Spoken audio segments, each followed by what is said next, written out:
अस्सलामुअलैकुम। आज की इस वीडियो में हम बात करेंगे इंसुलिन 70-30 के बारे में। इंसुलिन 70-30 इसको मिक्सडार 30 भी कहा जाता है। इसमें एक्टिव इंग्रेडिएंट दो इंसुलिन का कॉम्बिनेशन है, जिसमें 70% एनपीएच आइसोफेन इंसुलिन होती है जो कि इंटरमीडिएट एक्टिंग इंसुलिन है, और इसके अलावा इसमें 30% रेगुलर इंसुलिन होती है और इसको शॉर्ट एक्टिंग इंसुलिन कहा जाता है। अगर हम इंसुलिन की हिस्ट्री को देखें तो 1921 में इंसुलिन को इन्वेंट किया गया, इसको ईजाद किया गया, और इसकी इजाद से दुनिया में इनकलाब आ गया। क्योंकि जो टाइप 1 डायबिटीज़ होती है, जिसमें अगर किसी शख्स को शुगर हो जाए और उस शुगर की बीमारी में इंसुलिन बिल्कुल भी ना बने तो ये टाइप 1 डायबिटीज़ कहलाती है। यानी शुगर का मर्ज ये टाइप 1 का होता है, और टाइप 1 डायबिटीज़ के मर्ज में ब्लड शुगर को कंट्रोल करने के लिए इंसुलिन लगाने की ज़रूरत पड़ती है। 1921 से पहले शुगर का मर्ज एक कातल मर्ज था, क्योंकि टाइप 1 डायबिटीज़ का कोई भी इलाज नहीं था, क्योंकि उनके जिस्म में मुसलसल ब्लड शुगर बढ़ती रहती थी जो कि ऑर्गन्स को डैमेज करती थी, जिसकी वजह से उस मरीज़ की मौत हो जाती थी। लेकिन टाइप 2 डायबिटीज़ का इलाज था। अगर हम बात करें टाइप 2 डायबिटीज़ के बारे में, तो टाइप 2 में मरीज़ के जिस्म में इंसुलिन तो बन रही होती है, लेकिन सफिशिएंट मिकदार में नहीं बन रही होती, यानी इतनी मिकदार में नहीं बन रही होती जितनी बॉडी में उस पेशेंट को ज़रूरत होती है। तो 1921 यानी 1921 से पहले टाइप 2 डायबिटीज़ में ब्लड शुगर को कंट्रोल करने के लिए मुख्तलिफ तरीके अपनाए जाते थे, जिसमें शराब का इस्तेमाल यानी वाइन का इस्तेमाल किया जाता था, और मरीज़ को काफ़ी दिनों तक भूखा रखा जाता था, यानी स्टारवेशन स्टेटस में रखा जाता था, और मीठी चीज़ खाने को कोई भी नहीं दी जाती थी, और शुगर के मरीज़ों को हॉर्स राइडिंग यानी घोड़ा भगाने की एक्सरसाइज करवाई जाती थी, जिससे ब्लड शुगर कंट्रोल रहती थी, और ये उस दौर का एडवांस ट्रीटमेंट कहलाया जाता था। तो यूनिवर्सिटी ऑफ टोरंटो के एक प्रोफेसर सर फ्रेडरिक जी बेंटिंग ने आखिरकार इस बीमारी का इलाज ढूंढ लिया और इंसुलिन तैयार कर ली। एक पेशेंट था 14 साल का, 14 इयर्स का, टाइप 1 डायबिटीज़ थी उसको।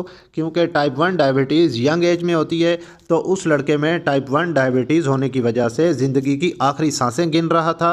उस लड़के को इंसुलिन ट्रायल बेस पे लगाई गई और वो लड़का मौत के मुंह से निकल आया। उस दिन से लेकर आज दिन तक टाइप 1 डायबिटीज़ के मरीज़ों में ब्लड शुगर को कंट्रोल करने के लिए इंसुलिन इंजेक्शंस का इस्तेमाल किया जाता है, और इसके डोजेस दिए जाते हैं ताकि बॉडी में ब्लड शुगर कंट्रोल रहे और वो शख्स अपनी नॉर्मल ज़िंदगी गुजार सके। तो ये एक इंसुलिन की हिस्ट्री थी। हम दोबारा आते हैं अपने टॉपिक की तरफ, इंसुलिन 70-30 की तरफ। तो इंसुलिन 70-30 ब्लड शुगर को कंट्रोल करने के लिए जो कि टाइप 1 डायबिटीज़ के मरीज़ों में इस्तेमाल की जाती है, और इसके अलावा टाइप 2 डायबिटीज़ मेलाइटस में भी इसका इस्तेमाल किया जाता है। इंसुलिन 70-30 जिस्म में दो तरीके से काम करती है। जैसा कि यह इंसुलिन दो इंसुलिन का कॉम्बिनेशन है, तो इसमें जो 30% रेगुलर इंसुलिन है, जब हम खाना खाते हैं जैसे कि सुबह का नाश्ता, तो ये इंसुलिन नाश्ते के 2 घंटे के बाद जो शुगर बढ़ती रहती है तो उस ब्लड शुगर को कंट्रोल करती है। इसके बाद फिर 70% जो एनपीएच इंसुलिन होती है, तो उसका काम ये होता है कि वो अगले 10 घंटे तक मुसलसल शुगर को कंट्रोल करती रहती है। और क्योंकि इंसुलिन 70-30 का असर ज़्यादा से ज़्यादा 12 घंटे होता है, इसलिए इस इंसुलिन को दिन में 2 बार यानी कि 12 घंटे के बाद लगाना ज़रूरी होता है। अगर हम बात करें इंसुलिन 70-30 के डोजेज के बारे में, तो इसका कोई भी फिक्स डोज हर पेशेंट के लिए नहीं होता, या इसका कोई भी स्टैंडर्ड डोज नहीं है। इसका डोज डिपेंड करता है पेशेंट के ब्लड शुगर पे, कार्बोहाइड्रेट इंटेक पे, यानी कि वो कितना मीठा खा रहा है, उसी हिसाब से ही इसका डोज एडजस्ट किया जाता है। और इंसुलिन 70-30 का डोज डिपेंड करता है पेशेंट की फ़िज़िकल एक्टिविटी पे, मील पैटर्न्स पे, और मैक्रोन्यूट्रिएंट्स इंटेक, यानी कि आप मील में कार्बोहाइड्रेट का इंटेक कितना ज़्यादा कर रहे हैं, उसी हिसाब से ही 70-30 का डोज एडजस्ट किया जाता है। जैसा कि मैंने बताया कि इंसुलिन 70-30 का असर ज़्यादा से ज़्यादा 12 घंटे होता है, तो 70-30 को दिन में 2 बार लगाया जाता है, यानी सुबह शाम इसका डोज लगाया जाता है। सुबह का डोज ज़्यादा होता है, जबकि शाम का डोज सुबह के डोज से कम होता है। एक मिसाल से अगर इसका डोज देखें तो यानी सुबह के वक़्त 30 यूनिट होंगे और शाम के वक़्त 20 यूनिट लगाए जाएंगे। और इसी तरीके से अगर हम दूसरी मिसाल ले लें, तो अगर मॉर्निंग में 15 यूनिट्स दिए हैं तो शाम यानी कि इवनिंग में इसके 10 यूनिट्स हो सकते हैं। और इंसुलिन खाने से पहले लगाई जाती है, यानी अगर आप नाश्ता कर रहे हैं तो नाश्ते से 30 मिनट पहले इंसुलिन लगाई जाती है। और अगर आप इसी तरीके से शाम का खाना खा रहे हैं तो आप खाना खाने से 30 मिनट पहले इंसुलिन लगाएंगे। और कुछ अफराद खाना खाने से 5 से 10 मिनट पहले भी लगा देते हैं, तो ये भी तरीका ठीक है। और किसी भी मरीज़ को इंसुलिन लगाने से पहले ब्लड शुगर चेक करना लाजमी होती है। अगर जिस्म में शुगर लेवल 120 मिलीग्राम से कम हो तो इंसुलिन नहीं लगानी चाहिए। 120 मिलीग्राम से कम आने पर इसका डोज होल्ड कर लें और 2 घंटे के बाद दोबारा चेक करके लगा देनी चाहिए। अब हम बात करते हैं कि इंसुलिन लगाने का क्या तरीक़ेकार होता है। तो इंसुलिन सबक्यूटेनियस यानी जल्द के नीचे लगाई जाती है। और इंसुलिन हमारी बॉडी में हम एब्डोमिनल रीजन यानी कि पेट पे लगा सकते हैं, थाई पे लगा सकते हैं, बाजुओं पे लगा सकते हैं और बटक पे लगा सकते हैं। अगर हम इंसुलिन एब्डोमिनल वॉल पे लगाते हैं यानी पेट पे लगाते हैं तो सबसे तेज़ असर करती है, क्योंकि पेट में सबक्यूटेनियस इंजेक्शन लगाने से ये बहुत जल्दी एब्जॉर्ब हो जाती है, जो कि तेज़ी से काम करती है। और इंसुलिन सिरिंज से लगाई जाती है और ये 90 डिग्री के एंगल पे इंसुलिन सिरिंज को इंजेक्ट किया जाता है। और एक बात यह भी जहन नशीन कर लें कि इंसुलिन इंजेक्शन को रोटेशन में लगाई जाए, यानी जगह बदल बदल के लगाई जाए, एक ही जगह पे ना लगाई जाए। अगर पेट पे भी लगाई जाए तो हर बार इंजेक्शन साइट को 1 से 2 इंच रोटेट करते रहें।